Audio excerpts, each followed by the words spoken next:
Y entonces, vamos a empezar a resolver un problema que va a tratar de lo que son los balances en un sistema trasciente. En este caso nos presenta el tópico, un reactor de tanque agitado continuo en el cual se lleva a cabo una reacción química de la forma 2 a forma B.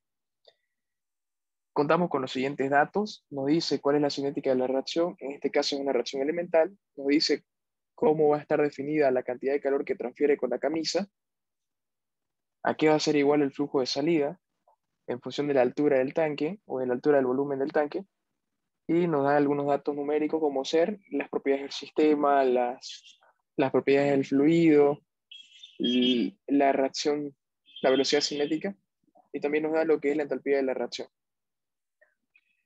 Además nos da lo que son las condiciones iniciales del sistema, en este caso nos dice que el volumen del tanque comienza con una altura inicial de 2 metros, bueno, 2 nos dice, una concentración de A de 0 y una temperatura inicial dentro del tanque de 25 grados centígrados. Entonces, una vez nosotros identificamos cuáles van a ser nuestras variables que van a cambiar respecto al tiempo, verificamos que todas las unidades de nuestro sistema o de nuestro problema estén en el mismo sistema, ¿no?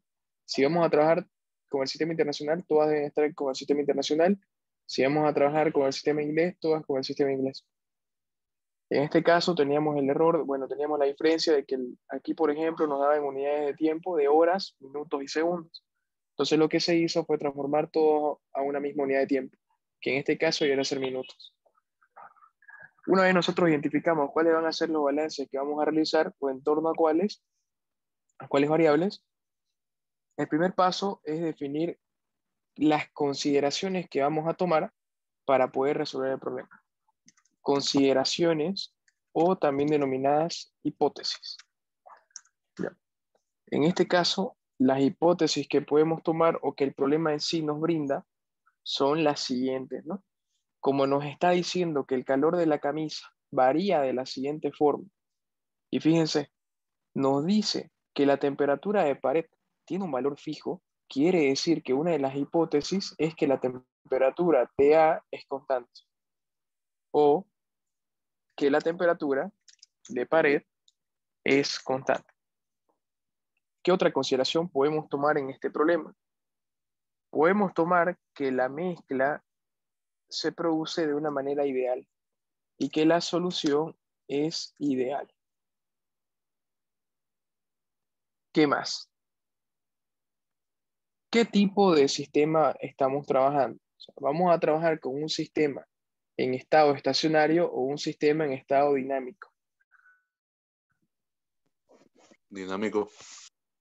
Un sistema en estado dinámico, ¿no? Porque como nos da condiciones iniciales, quiere decir que estas condiciones van a variar respecto al tiempo. Entonces vamos a tener que trabajar con un sistema en un estado trasciente o dinámico. Sistema en estado dinámico. ¿Qué más? Para que el problema no se dificulte mucho, podemos asumir de que las propiedades físicas son constantes, ¿no? Ustedes saben que las propiedades físicas del sistema involucran a lo que son los CP, involucran lo que es también la densidad, la viscosidad, entre otras, ¿no? Vamos a decir que las propiedades físicas son constantes. Y hay una consideración sumamente importante que es la que se debe tomar. Me dice, ¿qué consideración más ustedes creen que deberían tomar? ¿Ya?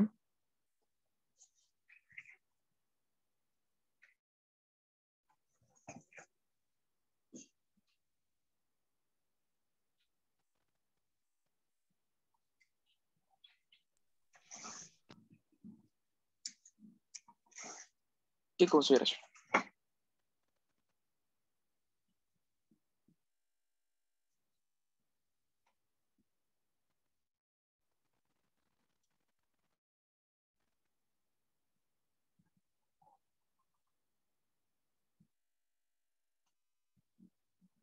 Por si acaso, van a tener mucho cuidado, ¿ya?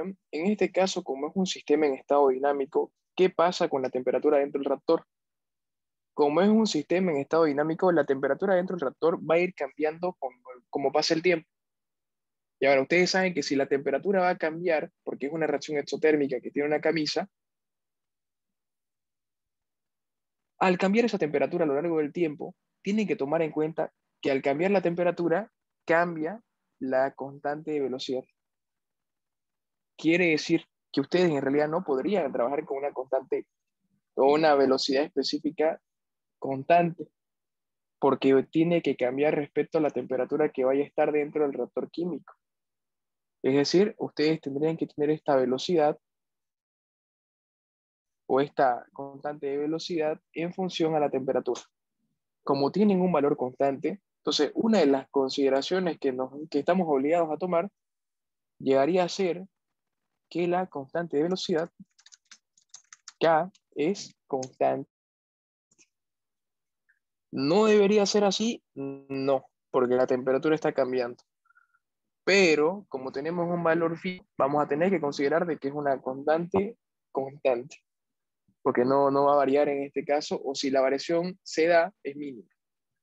¿Ya? Vamos a decir eso.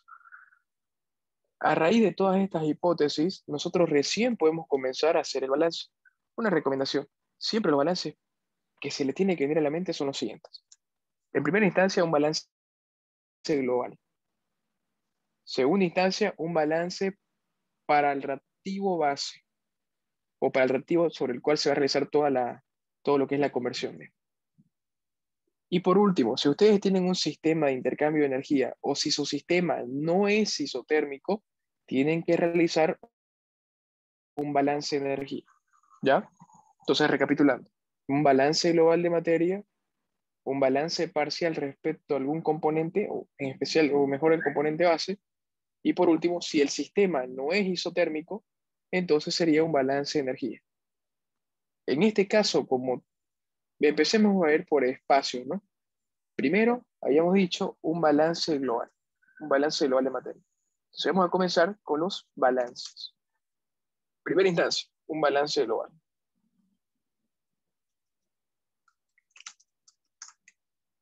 ¿A qué se refiere un balance global de materia? Quiere decir que yo voy a hacer énfasis en lo que es las entradas totales menos las salidas igual a la acumulación. Entradas menos salidas igual a acumulación. ¿Por qué en el balance global no coloco lo que es generación ni consumo? Porque la masa en sí no se va a crear ni se va a destruir, no va a ser la misma. Entonces a mí me interesa realmente lo que entra, lo que sale y lo que se acumula. Nada más.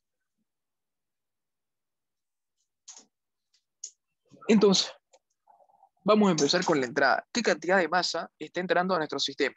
¿O cómo determino la cantidad de masa que está entrando a nuestro sistema?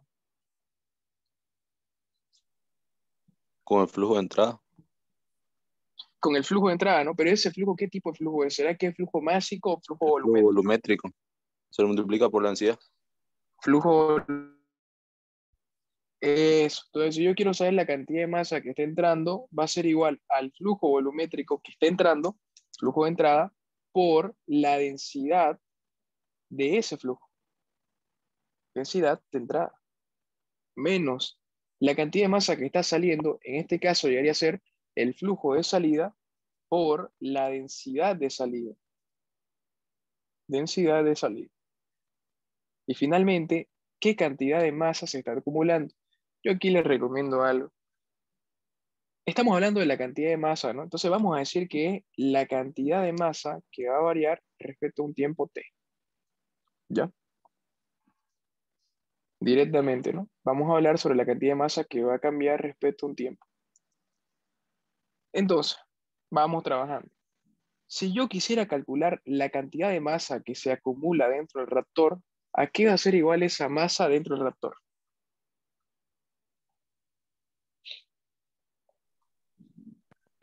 ¿Cómo hallarían ustedes la masa que está dentro del reactor? Al volumen por la densidad.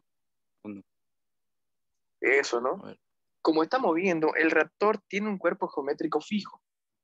Entonces, si yo calculase el volumen que está ocupando toda la masa dentro del reactor y la multiplico por la densidad, entonces tendría la masa que está contenida dentro, o que está dentro del reactor. Seguimos trabajando. Aquí empiezan nuestras consideraciones, ¿no? Habíamos dicho que las propiedades físicas son constantes. Quiere decir que como la densidad es constante, puede salir de la diferencial. Y como habíamos dicho que esas densidades son constantes, o que no varían, o si varían, varían muy poco, podemos asumir de que la densidad de la entrada es la misma densidad en todo el proceso. Entonces podemos simplificar. ¿Cómo nos quedaría entonces nuestro balance global? Quedaría flujo de entrada menos flujo de salida igual a variación de volumen respecto al tiempo. Para ordenarlo un poco lo voy a cambiar y voy a poner la diferencial a la izquierda. ¿Será que en este punto yo puedo decir acabó mi balance o no? Y si no acabó, ¿por qué no acabó? Vuelvo. Ustedes me dicen, Tenés que llevar el ¿será que volumen está en bien función que yo a deje la altura y el área. eso, ¿no? La ecuación, eso. ¿Qué pasa? La ecuación dinámica tiene que estar en función a una de estas tres variables, o la altura, o la concentración de A, o la temperatura del sistema. Entonces, en este caso no estamos hablando de concentraciones, entonces tampoco estamos hablando de temperaturas, entonces quiere decir que tiene que estar en función de la altura del volumen dentro del reactor. Entonces, ¿a qué va a ser igual el volumen? El volumen es igual al área del reactor por la altura del mismo. Y aquí les pregunto, ¿será que el área del reactor va cambiando en algún punto o es siempre el mismo reactor?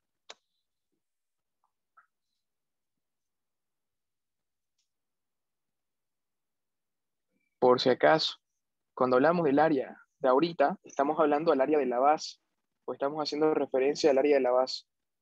Entonces, el volumen de ese reactor es el área de la base por la altura total del reactor o por la altura total del nivel del líquido. Es constante. Es constante, ¿no? Como el reactor no cambia, quiere decir que la altura es constante. Quiere decir que la ecuación diferencial me queda de la siguiente manera. Para poder expresarla de una mejor forma, yo voy a despejar y voy a dejar solamente la ecuación diferencial o la diferencial. Quiere decir que la variación de altura respecto al tiempo se da de la siguiente manera. ¿Ya? Entonces, con eso finalizamos lo que hace referencia al balance global del sistema. Entonces, yo puedo decir que termine,